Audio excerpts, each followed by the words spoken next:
Magandang araw mga kababayan. Dito po nakikita po natin si Cap Dado. Yan sa isa sa retired general mga kababayan.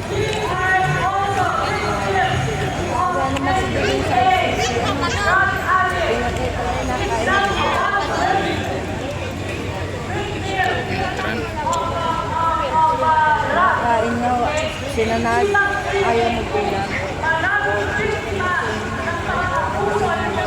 Lopez, nakapirma ka na?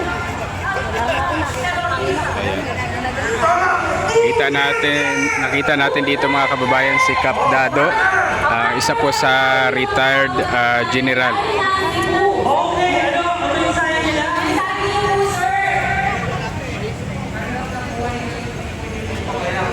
Ayan, Bring PRRD home. Yan po yung panawagan ng mga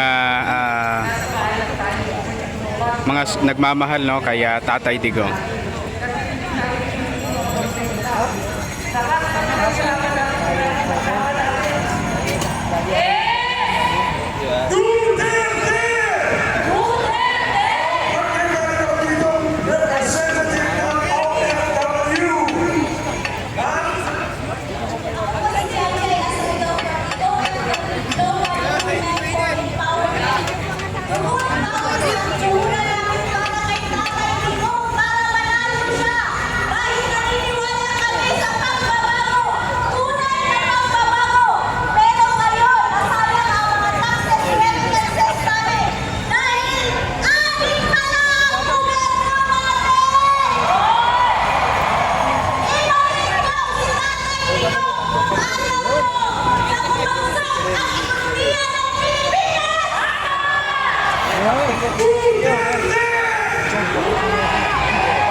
Sir, fight.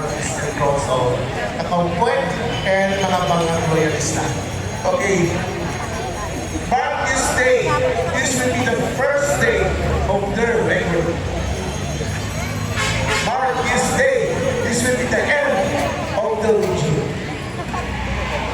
Huwag po natin mamamayaan ang ating tatay, ang ating superhero. So nakita natin dito si Cap Dado mga kababayan, isa sa retired general.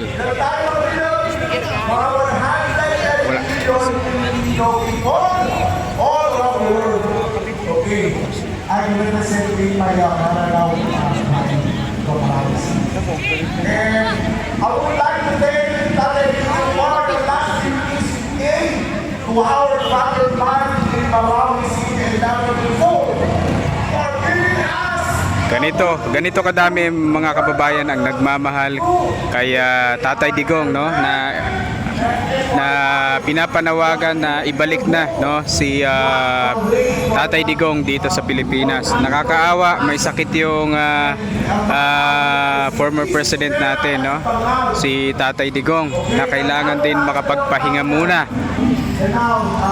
Kaya nagkaisa ang Luzon, Visayas at Mindanao para ipanawagan, no, na ibalik si Tatay Digong dito sa Pilipinas. we are loving and supporting Tatay Digong. All the accusations against him are invalid and baseless. And those who accuse him are the ones who are perpetrators of human rights. Nakikita po natin kahit sa man sulok mga kababayan ay punong-puno ng mga taga-suporta ni Tatay Digong. Sa Filipino Guerrilla Forces. Ikaw, sir, ano pong mensahe niyo po? Okay, maraming salamat. Bakit nga pala ako napunta rito? Napunta ako po rito, pinadala ako ni Kapitan General Clemente alias Dado. Nakilala niyo po ba? Kilala niyo? Simulan natin ang pag-uusap at kabutihan ng ating bansa. Magkaisa tayo! Magkaisa ang Pilipino! Alam niyo mga kaibigan, bakit tayo nagkaganito? Bakit Bakit tayo nagkaganito? Dahil nga sa panahon namin ni Pangulong Marcos Sr. bumalik ngayon na mas malala. Sa totoo lang, ako ay tagapagtanggol ng Marcos Sr. Pero ngayon, ako, isang Pilipino na lumalaban sa administrasyon ngayon para sa kalaman ng lahat. Ako ay tumulong sa campaign na para lang makabawi ang Marcos. Ngunit, tinago ang sambayan ng Pilipino. Alam niyo ba yan? Alam niyo ba? Nang dahil kay Marcos, mga Junior, magkawatak-watak ang Pilipinas, ang lupa ng Pilipinas, naghihiwalay-hiwalay pag hindi tayo nagkasundo-sundo. Dapat, sa tundo ng mga kaibigan, ang Mindanao, yung sinasabi ko noon at sinasabi ko ngayon, ayaw ko. Ang Mindanao ay naiwalay sa Pilipinas. Ako po ay taga-uwi ng Mindanao. Lumaki dito sa Luzon. Ngunit, nang dahil sa ganitong pangyayari, lumitaw ang Pilipino Guerrilla Forces na para ipagtanggol ang Pilipino. Ngunit hindi kami basta-basta nakakapasok dahil ang amin, tinitignan namin si Captain Dado na sa paligid lang natin, satellite view. Ano ba? Alam ko pa ba yung satellite view? Tinitignan niya ang sitwasyon ng buong bansa na sana tayo ay magkaisa-isa. Sana tuloy-tuloy tayo sa pagkakaisa. Pwede ba yan? Pwede ba pagkakaisa? Okay. Sa mga kababayan ko, pagkaisa tayo. Sana Pilipino, hindi tayo magkawatak-watak. Isang Pilipino. Maraming salamat. Pilipino, nagtatanggol sa iyo. Duterte! Yan!